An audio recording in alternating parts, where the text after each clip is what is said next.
রাধে রাধে বন্ধুরা, আশা করি গোবিন্দের কৃপায় তোমরা সকলেই ভালো আছো। রাধে রাধে, হরে কৃষ্ণ।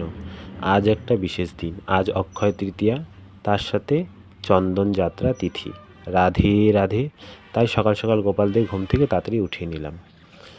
এবার তাদের স্নান করিয়ে নেব। রাধে রাধে, হরে কৃষ্ণ। হরে কৃষ্ণ কৃষ্ণ কৃষ্ণ হরে হরে, হরে রাম রাম রাম হরে হরে। এবার তাদের মুছিয়ে নেব, চন্দনটা বেটে নেব। রাধে রাধে।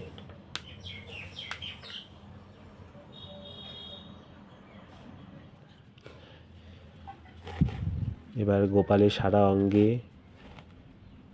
চন্দনের লেপ লাগিয়ে নেব, একে একে সবাইকে লাগিয়ে দেব।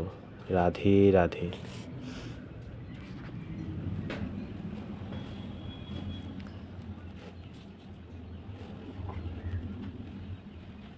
গোপালের সারা শরীর শীতল থাকে। রাধে রাধে।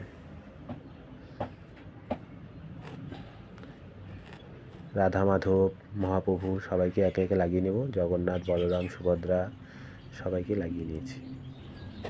এবার আরতি করে নেব। রাধে রাধে।